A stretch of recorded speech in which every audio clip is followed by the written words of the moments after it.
Hello, everyone. My name is Luis Facuri.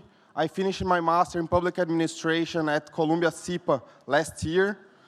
Across several of the panels so far, we have discussed how important it is to increase green investments and foster innovation that brings climate solutions to the world. Guys, please, let's sit down and continue the next panel, please. Por favor, pessoal. I'll come back. Across several of the panels so far, we have discussed how important it is to increase green investments and foster innovation that brings climate solutions to the world. Our BCS Startup Challenge was a success and introduced exciting and innovative ideas to climate solutions in Brazil. To strengthen the innovation conversation, we are happy to be partnering with the Latin America Venture Capital Association this year.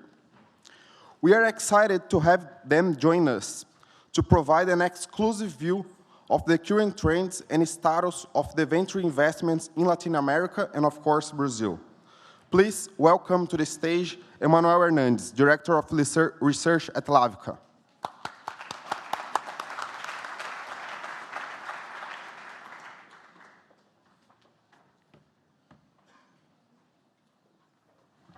Great, thanks so much. I have the very difficult task of following a very inspiring story of Roberto. I'm just going to be here for 10 minutes talking a little bit about data or statistics and how we're seeing the climate investment landscape in Latin America, specifically about how fund managers are capitalizing a lot of businesses in climate. I am Emanuel Hernandez. I am a Director of Research at LAVCA. And for those of you that are not familiar with LAVCA, LAVCA is the Association for Private Capital Investment in Latin America. We currently have over 200 member firms that are part of our association. We gather investors that manage in excess of $65 billion that are being currently invested in private businesses in Latin America. And our sole reason of existence and our mission is to drive more economic growth in the region. We do this through trying to incentivize more private investment in Latin America. There's a lot of different initiatives that we have for this, but one of the ones that we do is that we collect research and data on what's happening in the industry. We talk to roughly 500 different firms every 6 months. We ask them about what they're doing, how much capital they have available. We do this survey, and then based on that, we produce some reports. What I'm going to be showing you over the next 10 minutes is just a snapshot of specifically some of the results that we had in the latest edition of the survey, which was done just a month ago, so it includes data through the first half of the year. So let's just start with an overview of all private capital investment in Latin America. When I'm talking about private capital, I'm specifically talking about fund managers that are investing in private equity, venture capital, infrastructure, and private credit. On the left, you can see an exhibit that shows all of the investment in those asset classes in Latin America, both in terms of millions and US dollars. And what's really powerful here is that you can see that over the last 5 years or so, there has been a huge explosion in investment. This is due to a lot of different factors. There are different drivers that are behind this, one of them being digitalization. So especially during the pandemic, we saw an acceleration of digitalization trends that came with a lot of investment into software businesses and startups that are supporting those efforts. Also, another driver has been infrastructure.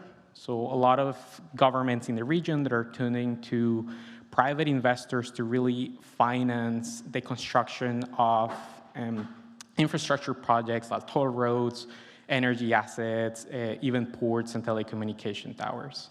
And then also we've seen a big rise in private credit, mostly from fund managers that are providing capital for companies that have been in distress after the pandemic, and also a lot of small and medium enterprises. This sounds like a lot, and if we talk about this last 5 years, accounting for roughly $100 billion in investment, But when we look at the size of the region, we still feel like the size, the region is still very undercapitalized. If we compare private capital investment with measures of GDP, for example, Latin America, all of this investment is only really accounting for 0.3% of all of GDP.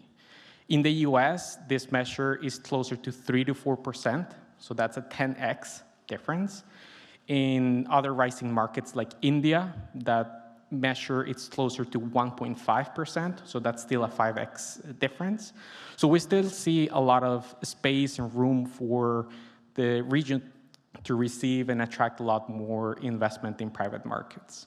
And here you can also see a breakdown of investment by country on the right. It's probably not a surprise to anyone here that Brazil is the main magnet of investment when it comes to Latin America. It accounts for roughly half of all of the private capital that goes into the region. And there's a lot of drivers behind this, but I think with this audience, you are already aware of them.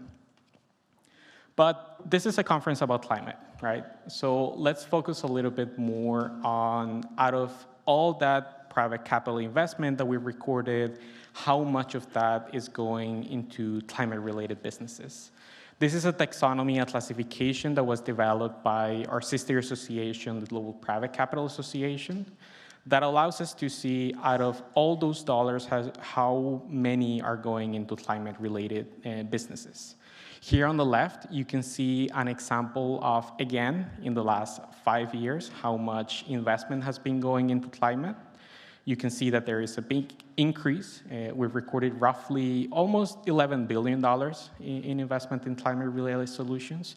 But beyond that increase in investment, I think here is a little bit more interesting to focus on what's the mix of that investment, which is the exhibit that you see on the right.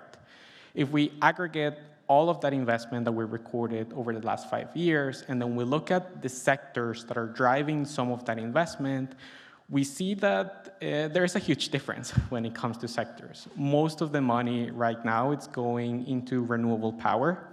So that is infrastructure specifically to expand the capacity for solar and wind farms. I was actually surprised to hear a lot of talks, for example, about hydrogen, because that's an area that we haven't really seen that much investment in Latin America over the last 5 years. And then in other areas, we also have investment that's going more so for more sustainable agronomy and food systems, and also to improve waste and circular economy businesses.